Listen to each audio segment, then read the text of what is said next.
viewers, I'm Sarla Kant with a teaching experience of 33 years. English is my subject and I've taught classes 9, 10, 11 and 12, both of the CBSE and the ICSE board. I will be sharing videos on the English syllabus for classes 10, 11 and 12 from now on. Today I will begin with the syllabus for class 10. If you like this video, please don't forget to like, share and subscribe to my channel at the end of the video so that you get the next notification. Good morning, children. Today we begin with the reader, the first flight, with the first lesson, A Letter to God. A very interesting title given to the story because usually one doesn't hear about people writing letters to God. The story unfolds with a farmer named Lencho who was very poor but was a very diligent worker. He really worked and toiled day and night in his field to get a rich harvest, to be able to feed his family for a long time and to have storage too.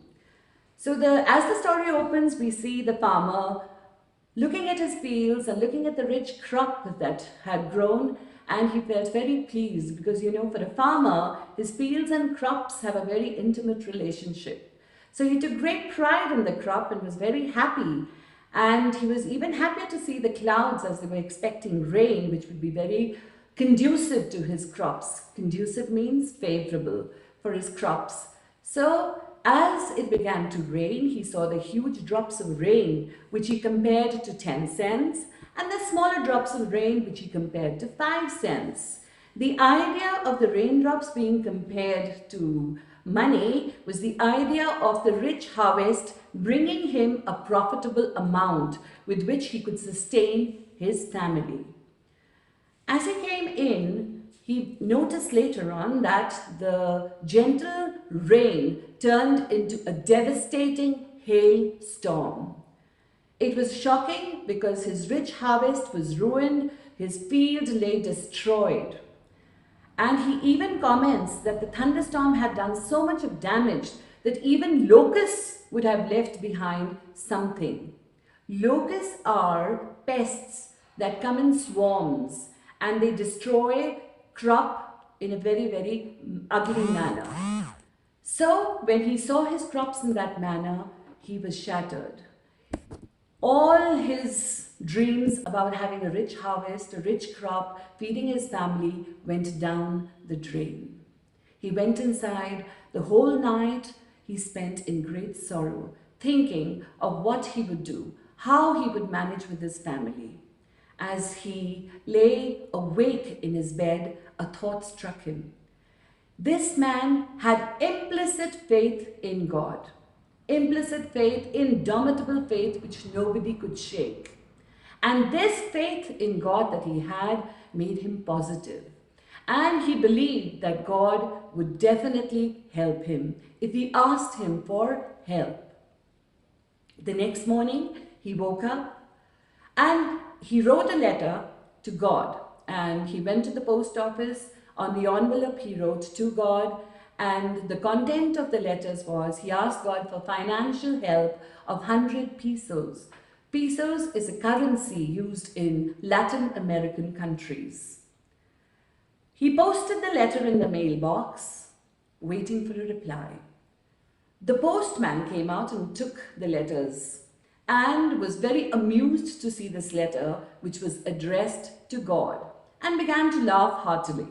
He took the letter to his postmaster, who also initially laughed heartily, thinking about a man writing to God. But then he had second thoughts because he became serious, and then he hit upon the idea of this man having implicit faith in God, and he was in awe of this man who thought that God would definitely come to his help. So the postmaster displays kindness, compassion, generosity, and he's resolute about helping this man for the basic reason that he did not want the farmer's faith in God to be shattered. So he discusses it with his employees and he manages to get some funds from his friends and manages to get about 70 pesos. And he's happy with the amount collected because something is better than nothing. And his idea of reaching out to somebody in need was remarkable. So they put the money in an envelope, and on a sheet underneath, the postmaster signs God, trying to tell the man that the money had come from God. The following Sunday, the farmer comes to the post office for the letter, for the reply of the letter, and there is no surprise on his face to see the money because he was 100% sure that God would send him the money. That was the faith he displayed. But when he looked at the money and he counted the money, he became angry. Angry not for God not sending him the money, but he began to doubt the employees of the post office. And he gets angry, and there and then he takes a sheet of paper and he writes another letter to God. And he tells him that God, please send the rest of the money, but not through mail, because the employees of the post office are a bunch of crooks. Crooks means cheaters, that they had cheated on him. They had taken out 30 pesos from the envelope, which was not true, of course. Here there is a figure of speech used which is called irony. Irony because the situation turned ironic. The people had tried to help him, they had tried to be charitable, but unfortunately the farmer thinks them to be a bunch of crooks. So ultimately what we see is that yes, God does send messengers when we are in trouble, when we are in adversity. Adversity is the opposite of prosperity. Prosperity is good times, adversity is hard times. And we should not give up. We should have faith in God, we should have faith in ourselves, and believe in simple living and high thinking. The two characters that we came across in the story were the farmer, who was poor but very hardworking, industrious, laborious, and diligent. And the highlight of his character was simplicity and innocence. He was a simple character, believed in innocent things to the extent that he wrote a letter to God, believing that he would receive help from God.